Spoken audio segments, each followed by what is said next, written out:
لله نحمده ونصلي على رسوله الكريم أما بعد فقد قال الله تعالى في القرآن العظيم وفي الفرقان المجيد بعد أعوذ بالله من الشيطان الرجيم بفضل بسم الله الرحمن الرحيم يا أيها الذين آمنوا لا تلهكم أموالكم ولا أولادكم عن ذكر الله ومن يفعل ذلك فأولئك هم الخاسرون صدق الله العظيم الحمد لله அல்லாஹ்வினுடைய மிகப்பெரும் கிருபையினால் இன்றைய தினத்தினுடைய தராவீஹ் தொழுகையினை நம்மை முழுமையாக தொழச் செய்த ரப்புல் ஆலமீனிற்கு எல்லா புகழும் குறித்தாகட்டுமாக. எஞ்சி இருக்கக்கூடிய எல்லா நாட்களிலும் எல்லா வகையான இபாதத்துகளையும் செய்யக்கூடிய தௌஃபீக்கையும் ஆஃபியத்தையும் ரப்புல் ஆலமீன் உங்களுக்கும் எனக்கும் வழங்கி அருள் புரிவானாக. ஆமீன். அல்ஹம்துலில்லாஹ். அல்லாஹ்வினுடைய மிகப்பெரும் பேரருளால் இன்றைய தினம் 28வது ஜுஸு ஓதப்பட்டது. அல்ஹம்துலில்லாஹ். ஓதப்பட்டதில் ஒரு அழகான ஒரு சூரத்துல் முனாஃபிகூன் என்ற சூராவினுடைய கடைசி ஒரு 3 அத்தியாயங்களிலே ரப்புல் ஆலமீன் நமக்கு ஒரு தகவலை சொல்கிறான்.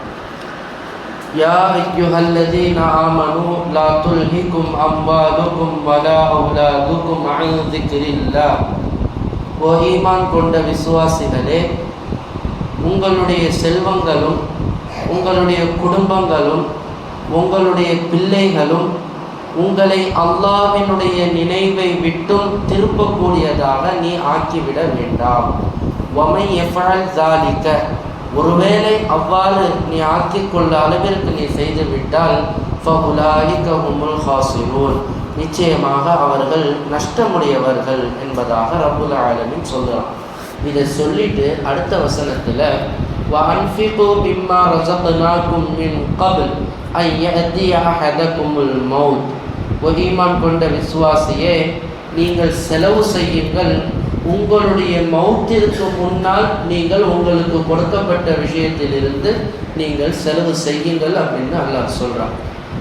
அப்படி நீங்கள் ஒருவேளை உங்களுடைய மௌத்துக்கு முன்னாடி நீங்கள் செலவு செய்யலைன்னு சொன்னால், ஒரு ரூஹ் மௌத்து கொடுக்கக்கூடிய அந்த சமயத்தில், ஒரு மனிதனுக்கு மௌத்தாகப்பட்ட அந்த சமயத்தில் அந்த ரூஹு போய் அல்லாஹ்விடத்தில் பார்த்துட்டு வருமா.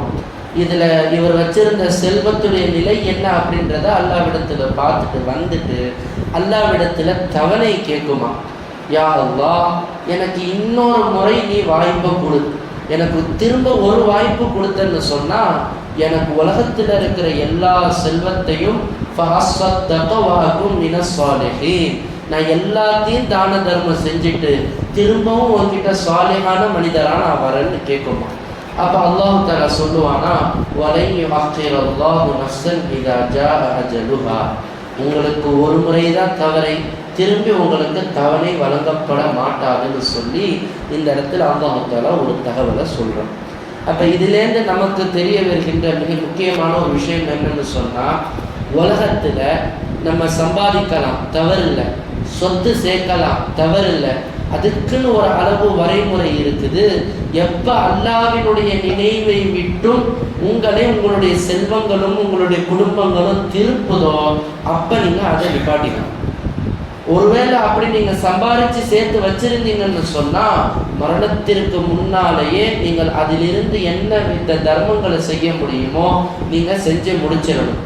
சரி, அல்லாஹ்வினுடைய நினைவை விட்டு திருப்பக்கூடிய அளவுன்னா என்ன அல்லாஹ் சொல்கிறான்னா, நீங்கள் எவ்வளோ சம்பாதிச்சாலும் தப்பு இல்லை, அந்த சம்பாதிச்ச பணத்திலேருந்து என்ன ஜகாத்துடைய அளவு அல்லாஹ் சொல்லியிருக்கானோ, எவ்வளவு தான தர்மங்களை வழங்க சொல்லி அல்லாஹ் சொல்லியிருக்கிறானோ, முதல் வசனத்தில் ஜகாத்தை பற்றி தான் அல்லாஹ் சொல்கிறான். 2வது வசனம் சொல்கிறான் பார்த்தீங்களா, வஅன்ஃபிகு மிம்மா ரஸக்னாகும், நீங்கள் செலவு செய்யுங்கள்னு. இதில் அல்லாஹ் உபரியான தான தர்மங்களை பற்றி சொல்கிறான். ஏன்னா ஒரு ஆத்மாவுக்கு எப்போ தெரியுமா அந்த மனிதன் விளங்குவான், மௌத்தானதற்கு பிறகுதான் அவனுக்கு புரியும், ஆஹா நம்ம சேர்த்து வச்ச சொத்து சுகம் எதுவுமே நமக்கு பலன் அளிக்கலையே, அதை தான தர்மமாக நம்ம செஞ்சிருந்தாவாச்சும் அது இன்னைக்கு நமக்கு பயனளிச்சிருக்குமேன்றத ஒரு மனிதன் எப்போ உணர்வானா, அவனுக்கு எப்போ மௌத்த அல்லாஹ் கொடுக்குறானோ அப்பதான் அந்த மனிதன் உணர்வான் என்பதை இந்த இடத்துல ரப்புல் ஆலமீன் நமக்கு வெளிப்படுத்துகிறான். சரி, இந்த சூறால இந்த ஒரு தகவல் நாளை ஓதப்பட இருக்கின்ற சூரத்து நூன் அப்படின்னு சூரத்து நூன் கலம் என்று சொல்லக்கூடிய சூறாவில் அல்லாஹு தஆலா ஒரு கூட்டத்தார்களை பற்றி பேசுகிறான்.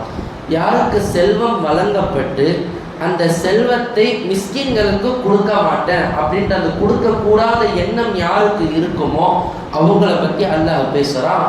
அஸ்ஹாபுல் ஜன்னா அப்படின்னு ஒரு மனிதர், அவர் என்னன்னு சொன்னால் அவருக்கு அல்லாஹ் தஆலா ஒரு தோட்டத்தை கொடுத்துருந்தான். இந்த மனிதர் என்ன செய்வாருன்னு சொன்னால், ஒரு ஆண்டு முழுவதும் அவருக்கு எவ்வளோ விளைச்சல் தேவையோ அதை மட்டும் எடுத்துக்கிட்டு அதுக்கு மேலே அதிகமாக வரக்கூடிய விளைச்சல் எல்லாத்தையும் ஏழை எளியவர்களுக்கு தான தர்மம் செஞ்சிருவாராம். இவருக்கு 3 மகன்கள் இருக்கிறாங்க. இப்போ இந்த 3 மகன்களும் அத்தாக்காரை பார்த்து நக்கல் அடிச்சுக்கிட்டே இருக்கிறாங்க. என்ன இந்த மாதிரி வரதெல்லாம் இவர் தூக்கி ஏழை எளியவர்கள் கொடுத்துக்கிட்டு இருக்கிறாரு, இப்படியே போச்சுன்னா நம்ம என்ன பண்ணுறது, சொத்து சேர்க்கணுமேன்ற எண்ணத்தில் இந்த மிஸ்கின்களுக்கெல்லாம் கொடுக்கக்கூடாதுன்னு வெயிட் பண்ணிக்கிட்டு இருக்கிறாங்க. இப்படியே காலம் கிடக்குது, அவங்க அத்தாவும் மௌத்தாயிடுறாங்க. இப்போ அந்த தோட்டத்துறவு யாருக்கு வரும், மகன்கள்கிட்ட ஒப்படைக்கப்படுது. இப்போ இந்த மகன்கள் என்ன செய்கிறாங்க, அந்த விளைச்சலுடைய காலம் வரும்போது அவங்க என்ன பண்ணுறாங்கன்னு சொன்னால், இந்த விளைச்சலை நம்ம மக்களுக்கு தெரியாமல் மிஸ்கின்கள் கண்ணில் படாமல் எல்லாரும் தூங்கிக்கிட்டு இருக்கும் போதே நம்ம போயிட்டு என்ன பண்ணிடலாம், அந்த மொத்தமாக அறுவடை செஞ்சு நம்ம எடுத்துடலாம், மிஸ்கின்களுக்கு நம்ம கொடுக்காம நம்ம தப்பிச்சிடலாம் அப்படின்னு சொல்லி எல்லோரும் என்ன சொல்கிறாங்க, ஃபதாஃப அலைஹா தாயிஃபும் மின் ரப்பிக வஹும் நாயிமூன், 3 பேரை வீட்டில் தூங்குறாங்க. அந்த இரவில் அந்த எண்ணத்தை வச்சு படுத்தாங்க பார்த்தீங்களா, அல்லாஹ் தஆலா நேராக ஒரு சத்தத்தை கொடுத்து அந்த ஒட்டுமொத்த அந்த தோட்டத்தையுமே அல்லாஹ் தஆலா நாசமாக்கிடுறான், அழிச்சிடுறான், ஒட்டுமொத்தத்தையும் அழிச்சிடறான், தரமட்டமாக்கிடுறான். இவங்க விடிய காலையில் யாருக்கும் தெரியாமல் எந்திரிச்சு அப்படியே போய் பார்க்குறாங்க. அல்லாஹ் அதையும் சொல்கிறான், ஃபலம்மா ரஅூஹா காலூ இன்னா ஹாஉலாஇ லதால்லூன்.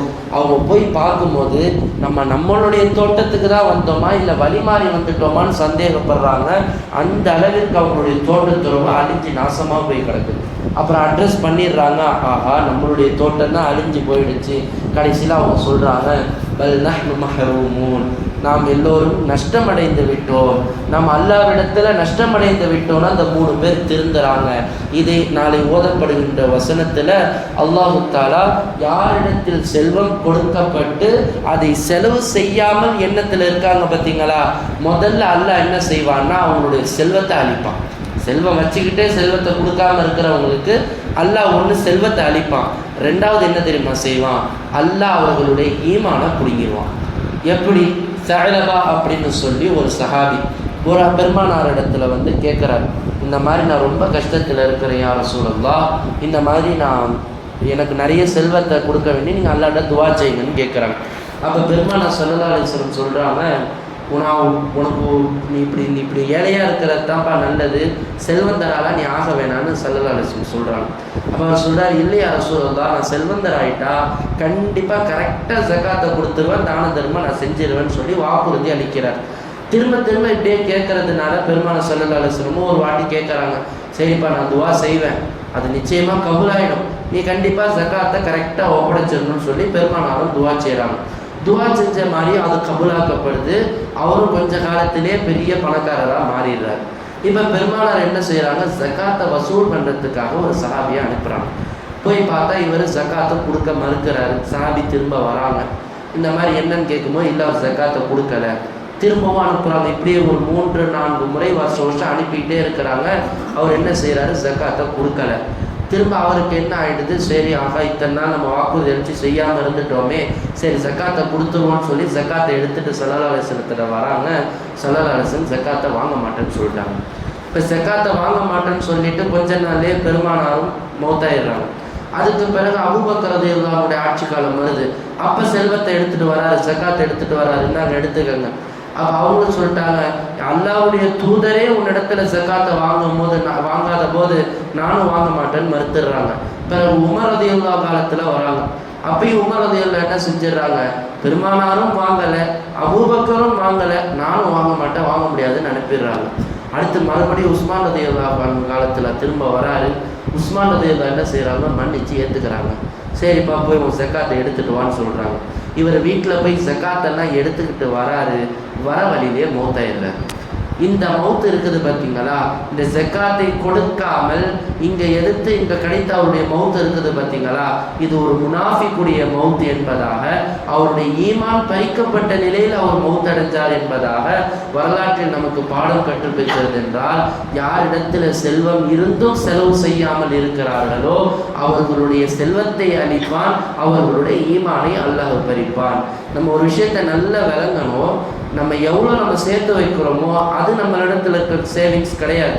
பெருமானார் ஸல்லல்லாஹு அலைஹி வஸல்லம் அவங்க ஆயிஷா ரலியல்லாஹு அன்ஹா இடத்துல சொல்கிறாங்க, ஒரு ஆடு ஒன்று கிஃப்டாக பெருமானாருக்கு வருது, ஹதியாவா அன்பளிப்பாக வருது.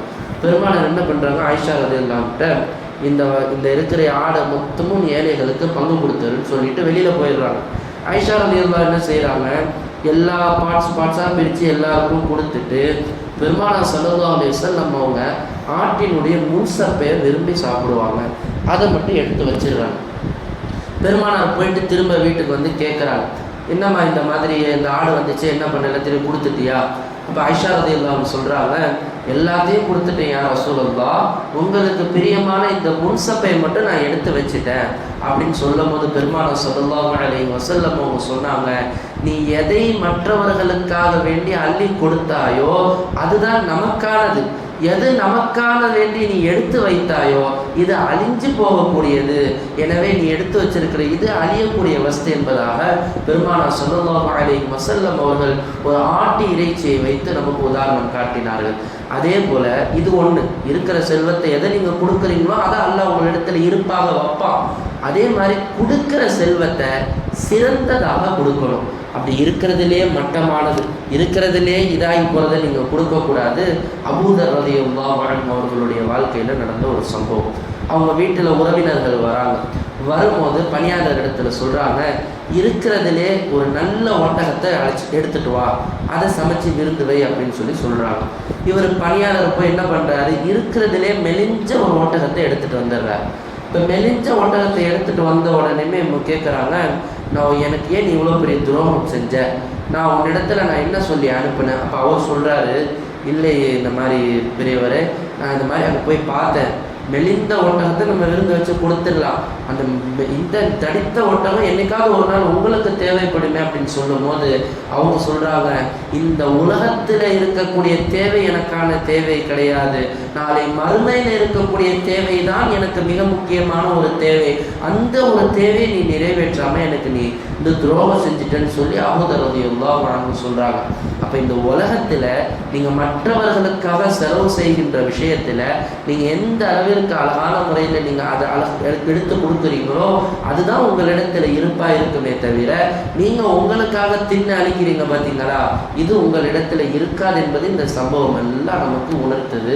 அடுத்தபடியாக இந்த செல்வத்தை இன்னும் கொடுக்கறதுல இன்னொரு முறை இருக்குது.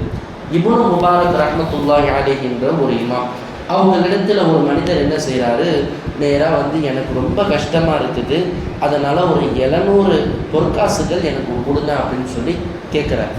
அப்போ அந்த இமாம் என்ன செய்கிறாரு, ஒரு கடிதத்தில் எழுதி கொடுக்குறாரு, இந்த மாதிரி கணக்கு பிள்ளை இருப்பார், நீ அவர்கிட்ட போய் காட்ட ஒருவனுக்கு பைசா எடுத்து கொடுப்பாருன்னு சொல்லி அனுப்புகிறார். இவர் அந்த பேப்பரை மடித்து எடுத்துகிட்டு போய் கணக்கு பிள்ளைகிட்ட கொடுக்குறாரு. கணக்கு பிள்ளை வாங்கி பார்த்தா 700ன்னு அவர் கேட்ட இருந்தது, அந்த பேப்பரில் பார்த்தா 7000 பொற்காசுகளை அவங்க எழுதி வச்சிருக்கிறாங்க. கணக்கு பிள்ளைக்கு ஒன்றும் புரியல, 7000 பொற்காசு எதுக்குப்பா உனக்கு? இல்லை நான் 700 தான் கேட்டால் அவங்க இது மாதிரி எழுதி கொடுத்தாங்க, இப்போ திரும்ப போய் கேட்டு எடுத்துட்டு வா அப்படின்னு சொல்லி மறுபடியும் அனுப்பி வைக்கிறாங்க. இப்போ இவங்க போய் கேட்குறாங்க, நான் 700 தான் கேட்டேன், நீங்கள் 7000 கொடுத்துருக்கீங்களே, இது என்ன கணக்குன்னு தெரியலையேன்னு கேட்குறாங்க. அப்போ அந்த இமாம் சொல்கிறாங்க, திரும்ப அந்த பேப்பரை வாங்கி மறுபடியும் எழுதி மடித்து கொடுத்து அனுப்புகிறாங்க. திரும்பி அங்கே போய் பார்த்தா அவங்க கணக்கு பிள்ளை பிரித்து பார்க்குறாரு, உள்ள 7000 இருந்துச்சு பார்த்தீங்களா, இப்போ 14000ன்னு எழுதி கொடுத்து அனுப்புகிறாங்க. இப்போ அவருக்கு ஒன்றுமே புரியல. கணக்கு பிள்ளை நேராக எந்திரிச்சு இமாம் இடத்துல வந்துடுறாங்க. அவர் 200 தானே கேட்டார், நீங்கள் எதுக்கு 7000 எழுதி கொடுத்தீங்க? ஒருவேளை தவறாக எழுதி கொடுத்துட்டீங்களோன்னு திரும்ப நான் அனுப்பி விட்டா, இப்படி நீங்கள் 14,000 எழுதி கொடுத்துருக்கீங்களே என்ன காரணம்னு கேட்கும் போது அப்போ அந்த இமாம் சொல்கிறாங்க, பெருமானார் ஸல்லல்லாஹு அலைஹி வஸல்லம் அவர்கள் கற்றுத்தந்த ஒரு அழகான அமல், அல்லாஹ்விற்கு மிகவும் பிடித்தமான ஒரு அமலை செய்யலான்னு நான் ஆசைப்பட்டேன், அதை செய்ய விடாமல் நீ தடுத்துட்ட. அது என்ன அமல் என்று சொன்னால், ஒரு மனிதர் உங்களிடத்தில் ஒரு தேவைக்காக வரும்போது அவர்களுடைய தேவையை மீறி அவர்களுக்கு நீங்கள் உபசரிப்பு செய்வதை அல்லாஹ்விற்கு மிகவும் பிடித்தமான அமல் என்பதாக பெருமானார் ஸல்லல்லாஹு அலைஹி வஸல்லம் அவர்கள் சொல்லி இருக்கிறார்கள். அந்த அமலை செய்வதற்கு நான் ஆசையோடு இருந்தேன், நீ அந்த அமலை நீ செய்ய விடாமல் தடுத்துட்ட. அதனால தான் இந்த 14,000 பொருட்காசு நீ கொடுத்த அந்த மனிதனுக்கு உபசரிப்பு செய்யும் சொல்லி அனுப்பலாங்களாம். அப்போ ஒரு மனிதர் நம்ம இடத்துல 100 ரூபா கேட்டு வராருன்னு சொன்னால் அவருக்கு 1000 ரூபா எடுத்து கொடுக்குறீங்க பார்த்தீங்களா, இது அல்லாஹ் நம்ம இடத்தில் பார்க்கக்கூடிய ஒரு பிரியமான ஒரு அமலாக இருக்குது. அப்போ இது எல்லாமே உபரியான சதகாக்கள், சரிங்களா? அப்போ ஜக்காத்தை தயவு செஞ்சு அழகான முறையில் கொடுங்க. பெண்களுக்கு மிக முக்கியமாக நான் சொல்கிறேன், நீங்கள் எவ்வளவுதான் தங்க நகைகளை வச்சு பாதுகாத்தாலுமே நீங்கள் அதுக்கு உரிய சரியான ஜக்காத்தை நீங்கள் தங்கத்திலேருந்து எடுத்து கொடுக்கலன்னு சொன்னால் அல்லாஹ் தஆலா உங்களுடைய ஒட்டுமொத்த தங்கத்தையும் ஒன்று அழிப்பான், இல்லாட்டி நாளைக்கு மறுமையில் உங்களுக்கு எதிராக சாட்சி சொல்லக்கூடிய வஸ்துக்களில் அந்த தங்கத்தை கொண்டு வந்து வச்சிருவான். இந்த தங்கத்துடைய சட்டத்தை நல்ல தெளிவாக பெண்கள் கேட்டுக்கங்க. உங்களிடத்துல 10.5 பவுன் தங்கம் இருக்குதுன்னு சொன்னால் நீங்கள் 1/4 பவுன் நீங்கள் ஜக்காத்து கொடுக்கணும். 100க்கு 2.5%. இப்போ 10.5 பவுன் உங்கள்கிட்ட பரிபூரணமாக இருக்குது, ஒரு வருட காலம் தாண்டி வந்துடுச்சு. இப்போ நீங்கள் 10.5 பவுன்லேருந்து 20 பவுன் வரைக்குமே இந்த 1/4 பவுன் 2 கிராம் நீங்கள் கொடுத்தா போதும். எப்போ உங்களிடத்துல 21 பவுனுக்கு மேலே போகுதோ, அது ஒரு ஆண்டு காலம் உங்களுக்கு சுற்றி வலிக்குதோ, அப்போ நீங்கள் 1/2 பவுன் கொடுக்கணும். இதுதான் ஜக்காத்தினுடைய தங்கத்தில் உள்ள மிக ஒரு முக்கியமான ஒரு சட்டம். அதே மாதிரி உங்களுடைய ஜக்காத்தை நீங்கள் தான் கொடுக்கணும். அல்லாஹ் எப்படி ஆண்களுக்கு தொழுகையை கடமையாக்கி இருக்கிறானோ பெண்களுக்கும் அல்லாஹ் தொழுகையை கடமையாக்கி இருக்கான். அதே போல தான் ஜக்காத்தை ஆண்களுக்கும் அல்லாஹ் கடமையாக்கி இருக்கான், பெண்களுக்கும் அல்லாஹ் ஜக்காத்தை கடமையாக்கி இருக்கிறான். உங்களுடைய கணவர் ஒத்துழைச்சாருன்னு சொன்னால் நீங்கள் தாராளமாக கணவர் கொடுக்கலாம். உங்களுக்கு கணவருக்கு கொடுக்கக்கூடிய தாக்கத்து இல்லை அப்படின்னு சொன்னால் நீங்கள் நகையை வித்தாவது நீங்கள் ஜக்காத்தை கொடுத்து தான் ஆகணும். இதுதான் மார்க்கத்தில் சொல்லப்பட்ட சட்டம். நீங்கள் உபரியான தானம் செய்யலைன்னாலும் பிரச்சனை இல்லை, ஆனால் நீங்கள் வச்சிருக்க ஜக்காத்துடைய விஷயத்தில் நீங்கள் கை வைக்கலன்னு சொன்னால் அல்லாஹ் தஆலா உங்களுடைய கணக்கில் கை வச்சிருவா. எனவே உங்களிடத்தில் இருக்கக்கூடிய செல்வத்தில் எதை நீங்கள் அல்லாஹ்விற்காக வேண்டி ஏழை எளியோர்களுக்கு கொடுக்கிறீர்களோ அதைத்தான் அல்லாஹ் தஆலா உங்களுக்கு உண்டான கணக்கில் இருப்பாக வைப்பார். எதையெல்லாம் உங்களுக்காக வேண்டி நீங்கள் செலவு செய்கிறீர்களோ அது இந்த உலகத்திலே அழிந்து போகும் என்ற இந்த 3 வசனங்களில் ரப்புல் ஆலமீன் இன்று ஓதப்பட்டதில் நமக்கு உணர்த்துகிறான். எனவே அல்லாஹ் எதை நமக்கு கொடுத்திருக்கிறானோ அதிலிருந்து அதிகமாக நாம் செலவு செய்ய வேண்டும். அது குறைந்து செலவு செய்தாலும் பிரச்சனை இல்லை, அதிகமாக செலவு செய்யக்கூடிய தௌஃபீக்கை ரப்புல் ஆலமீன் உங்களுக்கும் எனக்கும் வழங்கியருள் புரிவானாக. சரியான முறையில் மார்க்கத்தை புரிந்து ஜக்காத்தை வழங்கக்கூடிய சமூகமாக உங்களையும் என்னையும் ரப்புல் ஆலமீன் ஆக்கி தந்தருள் புரிவானாக. வஆகிரு தஅவானா அல்ஹம்துலில்லாஹி ரப்பில் ஆலமீன். நவைத்து